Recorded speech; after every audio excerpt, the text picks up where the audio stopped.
When I moved into this house a few months ago, I was in desperate need of a change of scenery. I've spent the majority of my adult years since college living in a tiny one-bedroom apartment overlooking the busiest part of downtown Chicago. It was just a short walk to the station, and then from there I could get to my office in under 20 minutes every morning. I enjoyed being around all of my favorite eateries and having access to anything I needed within walking distance. But what eventually wore me down was the constant noise and sirens that come along with living in a highly populated urban area. Once I had decided that I was sick and tired of the lonely bachelor city life about a year ago, I immediately started saving my money for the down payment on a house in the suburbs. Close enough that I could still drive to work, but far enough away from the city that I'd likely never hear a police siren in the middle of the night ever again. Shortly after I had saved up what I considered to be a decent chunk of money, I found what I thought would be the perfect house for me. It was a quaint little one-story model home, located in a secluded subdivision that backs up to a forested wetland known as Labaw Woods. For maximum privacy, I specifically chose a house at the very back of the subdivision, on a street that had only recently been developed. There were only 2 or 3 other finished houses on the road, but mine was the only one at the very end of the street, backing up to a densely wooded area with lots of foliage. The moving process happened rather quickly, and before I knew it, I was settled into my new place. After a week or two, I had smoothly transitioned into the slower pace of suburban life, and was surprised to realize that I had actually become somewhat lonely. Without neighbors in my immediate area, I would often find myself taking long walks around the subdivision. I would sometimes wander around for an hour or two on my days off, just to see other people walking their dogs or taking a stroll with their families. One day, I had taken one of my strolls and was turning down my street to make my way home. My attention was drawn to the sound of meowing, coming from a bush off to the side of the road. I approached the bush and knelt down, shining the flashlight on my cell phone into the lower branches to see if I could pinpoint the source of the sound. Almost instantly, the light reflected off of 2 small eyes in the underbrush. With a powerful meow, a small orange tabby cat came trotting out of the bush to greet me. I chuckled to myself and jokingly asked the cat where he had come from as he began to brush against my legs. I knelt there, patting the little guy's ears and wondering if he belonged to someone in the area. He was far too friendly and social to be a feral cat, so I assumed that surely he belonged to a family nearby. He was still fairly young, maybe a year old or so. He didn't have a collar, so I scooped him up in my arms and knocked on the door of the nearest houses, asking them if they had lost a cat. None of them had ever seen him before, so I decided to keep him at my house for the night. It was already pretty late, so I wouldn't be able to get him to a vet to check for a microchip until the next day anyway. I gave him a rudimentary bath by wiping him down with damp paper towels and fed him some of the lunch meat I had in my fridge. He made himself right at home in my house, and for the very first time since moving out here, I didn't feel quite as lonely.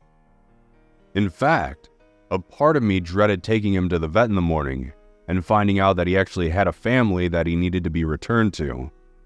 But if it were my missing pet, I'd want someone to let me know if they had found them. So I determined that, no matter what, I would take him to the vet tomorrow morning and have them check for a microchip. For the rest of the evening, I enjoyed having the little guy curled up next to me on the couch while I caught up on reruns of Scrubs and ate my TV dinner. The next morning, I loaded him up in the car and took him to the nearest vet's office. I explained that I found him on the side of the road and that he seemed far too comfortable around humans to have been a feral cat. The vet agreed and began to scan him for a microchip. After about 30 seconds, she shook her head and informed me that he wasn't actually chipped. She explained that frequently people who want to dump their animals off will drop them off inside subdivisions, hoping that someone else will find them and take them in, so they don't have to be responsible for them anymore. The thought of someone just abandoning such a sweet animal broke my heart, and without even thinking, I asked the vet if it would be okay if I took him home since he didn't have a microchip. She laughed and told me that, as far as they were concerned, the cat already belonged to me. I thanked her and told her that I wanted to get all of his shots done while I was here, and asked if I could pick out a collar and some food from the waiting room. She told me that I was welcome to, and asked me what name to add to my little buddy's file. Almost instantly, I told her his name was Max. I didn't even have to think about it. From the moment I first laid eyes on him, I knew his name was going to be Max. After the vet finished his checkup and shot, they handed Max back to me in a cardboard cat carrier. I peeked inside of the box to see that they had put the collar on him that I had picked out, a small green collar with a bow tie and a bell right below his chin. I loaded all of Max's new belongings into the car and the two of us made our way home. The following weeks would be some of the happiest weeks of my life. Max preferred to spend his days outside while I was at work, and then at the end of the day I would come to the back door and see him trotting out of the woods, ready to come inside and spend the night at the foot of my bed. We had a routine that we followed every single night, so it came as quite a surprise when a week or so ago, I came home to find Max already sitting at the back door, pacing back and forth, looking rather agitated. I turned the handle and he quickly pushed his way inside before I even had a chance to open the door all the way. His fur was standing on end, and he ran past me down the hallway into my bedroom without ever looking back, the bell on his collar jingling frantically the whole time. I chuckled at his strange behavior, figuring that he'd probably seen a deer or something in the woods and had gotten spooked. I didn't think much of it, until I woke up in the middle of the night to the sound of him growling and howling loudly at the back door. When I turned on the light and made it to the end of the hallway, I could see the outline of Max's arched back and poofy fur as he stared out into the dark woods, and continued to growl. I called out to him and tried to calm him down, flipping the switch by the door to turn on the outside lights to show him that nothing was there. His eyes remained fixed on the tree line, as if he were seeing something deeper within the trees beyond my own sight. The sound of the bell on his collar jingling rapidly as he turned and sprinted back down the hallway to my bedroom. I knew that it wasn't unheard of to have a mountain lion or a coyote come through these less developed areas, and I figured that he had probably seen something further back than I had. I thought to myself that I would probably keep him inside for the next couple of days just to be safe.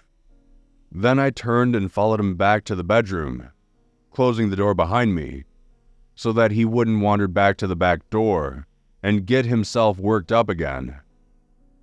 I couldn't keep the bedroom door closed every night though, because his litter box was in the laundry room. So for the following few nights, I would find myself awoken to the familiar sound of Max growling loudly at the back door and staring off into the woods. Each time I would turn on the light to show him that there was nothing there, and he would sprint back to the bedroom, his little bell jingling the entire way. After nearly an entire week of this behavior, I called the vet to see if I should bring him in for a visit. The vet told me that he probably just had an encounter with a wild animal, and it had given him some anxiety about the woods behind my house. I agreed, and we continued on with our routine as usual.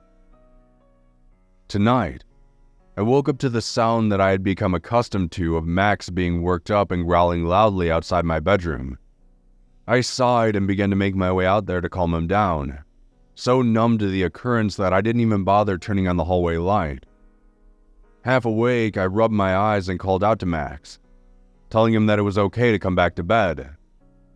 As I reached out for the switch to turn on the outside light, I noticed that the back door was slightly ajar and wasn't actually closed at all. My stomach dropped as I stared at the open door, and I snapped back into reality for a moment. Cold sweat broke out onto my forehead as I recognized the familiar sound of Max's bell coming up from behind me in the darkened hallway. Stricken with fear, I turned to see the familiar silhouette of Max's arched back and fluffy tail standing in the hallway behind me. I must have walked past him in my stupor.